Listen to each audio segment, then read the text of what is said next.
Hey guys, welcome back. Today is my birthday. I'm having a good day. Nothing crazy. It's a pretty simple day, but I just feel good to be alive and somewhat healthy. I mean, I'm not healthy, but I'm healthier than most. I have all my limbs. I can see, hear. I don't have any crazy diseases or anything. So, um, I'm doing okay. And yeah, I'm just very grateful for my daughter and my husband and my life. And, um, there's things I want, obviously. I mean, I've mentioned it before, and I really, really want a home for my family. But I know, and I've already prayed about this many times, and God's just told me to be patient, and I know that He will provide a way for us to get a home when it's time.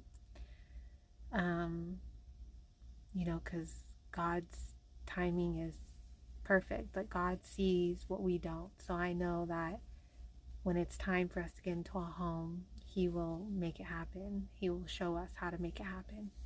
But for now, I'm just being patient as best as I can. But yeah, I'm feeling much better today. I'm finally feeling a little bit more myself after being sick for almost a week. And I also feel really good getting back into praying and reading the Bible. I prayed like 2 or 3 times yesterday because I just was like, I just, I don't know, like it was almost like I was like hungry for it. I was like, I missed it. It was like I just wanted to talk to God and just ask Him for help and all of this stuff and just wanted to talk to Him and say thank you and all these things. And I just, I don't know. I always feel much, much better and more at peace when I pray and read the Bible and really just try to get closer to God. So, um, I don't know. Take it day by day, I guess, right now. Okay, guys, let's get into today's chapters. We're going to hear what the younger friend yesterday was being patient and is going to tell Job his opinion on Job's conversation with his 3 friends. So let's see what he has to say. Indeed, I waited for your words. I listened to your reasonings while you searched out what to say. I paid close attention to you, and surely not one of you convinced Job or answered his words. Lest you say, we have found wisdom. God will vanquish him, not man. Now he has not directed his words against me, so I will not answer him with your words. They are dismayed and answer no more. Words escape them, and I have waited because they did not speak, because they stood still and answered no more. I also will answer my part. I too will declare my opinion, for I am full of words. The spirit within me compels me. Indeed, my belly is like wine that has no vent. It is ready to burst like new wineskins. I will speak, that I may find relief. I must open my lips and answer. Let me not, I pray, show partiality to anyone, nor let me flatter any man.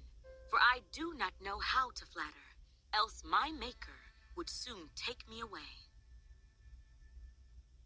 But please, Job, hear my speech and listen to all my words. Now I open my mouth. My tongue speaks in my mouth. My words come from my upright heart. My lips utter pure knowledge. The Spirit of God has made me, and the breath of the Almighty gives me life. Just a quick note. I have to say, since we've been reading Job, it feels very like dramatic and like almost like we're reading like a play or the script for like a movie or something, like it's just like it's so just over the top a little bit instead of him just being like, okay, I heard what you guys had to say, here's my thoughts. Instead, he's just saying all of these like extra things that I just feel like are a little like unnecessary, and it just feels very um like it's giving me like, you know, Shakespeare vibes or like movie vibes, very like dramatic, like I don't know. You can answer me. Set your words in order before me. Take your stand. Truly, I am as your spokesman before God. I also have been formed out of clay. Surely no fear of me will terrify you, nor will my hand be heavy on you.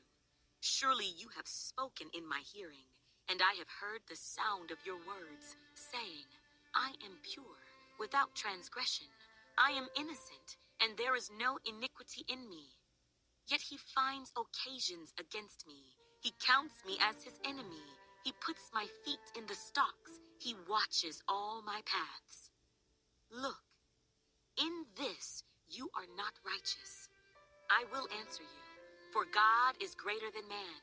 Why do you contend with him? For he does not give an accounting of any of his words. For God may speak in one way or in another, yet man does not perceive it. In a dream, in a vision of the night, when deep sleep falls upon men, while slumbering on their beds, then he opens the ears of men and seals their instruction, in order to turn man from his deed and conceal pride from man. He keeps back his soul from the pit and his life from perishing by the sword. Man is also chastened with pain on his bed, and with strong pain in many of his bones, so that his life abhors bread, and his soul succulent food. His flesh wastes away from sight, and his bones stick out, which once were not seen. Yes, his soul draws near the pit, and his life to the executioners. If there is a messenger for him, a mediator, one among 1,000, to show man his uprightness, then he is gracious to him, and says, Deliver him from going down to the pit. I have found a ransom. His flesh shall be young like a child's. He shall return to the days of his youth. He shall pray to God, and he will delight in him. He shall see his face with joy, for he restores to man his righteousness. Then he looks at men and says, I have sinned, and perverted what was right, and it did not profit me. He will redeem his soul from going down to the pit, and his life shall see the light. Behold, God works all these things, twice in fact, 3 times with a man, to bring back his soul from the pit, that he may be enlightened with the light of life. Give ear, Job. Listen to me. Hold your peace, and I will speak. If you have anything to say, answer me. Speak, for I desire to justify you. If not, listen to me. Hold your peace, and I will teach you wisdom. Elihu further answered and said, Hear my words, you wise men. Give ear to me, you who have knowledge, for the ear tests words, as the palate tastes food. Let us choose justice for ourselves. Let us know among ourselves what is good. For Job has said, I am righteous, but God has taken away my justice. Should I lie concerning my right? My wound is incurable, though I am without transgression. What man is like Job, who drinks scorn like water, who goes in company with the workers of iniquity, and walks with wicked men? For he has said, It profits a man nothing that he should delight in God. Therefore listen to me, you men of understanding. Far be it from God to do wickedness, and from the Almighty to commit iniquity. For he repays man according to his work, and makes man to find a reward according to his way. Surely God will never do wickedly, nor will the Almighty pervert justice. Who gave him charge over the earth, or who appointed him over the whole world?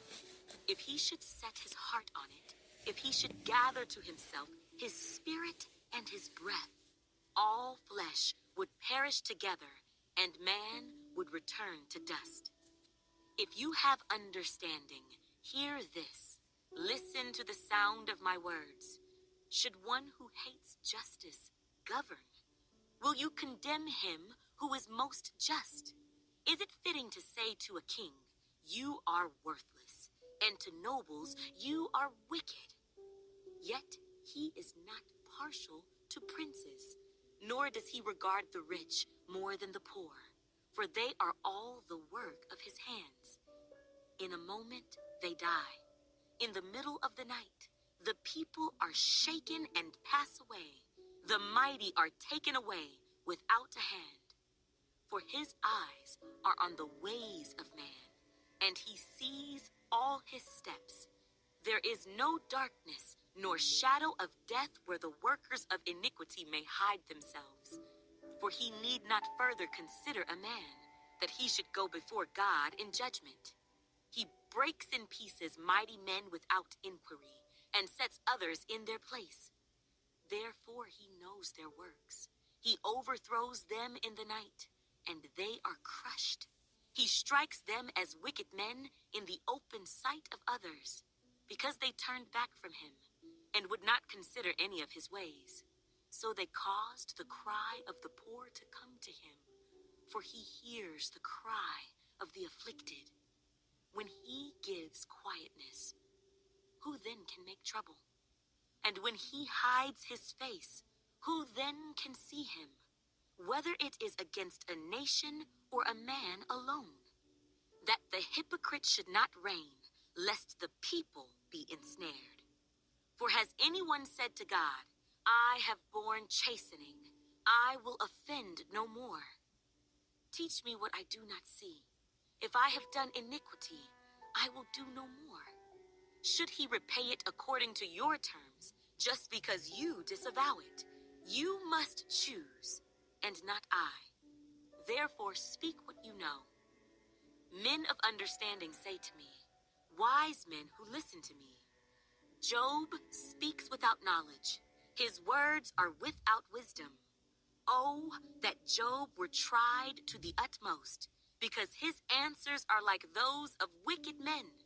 For he adds rebellion to his sin. He claps his hands among us and multiplies his words against God. Moreover, Elihu answered and said, do you think this is right?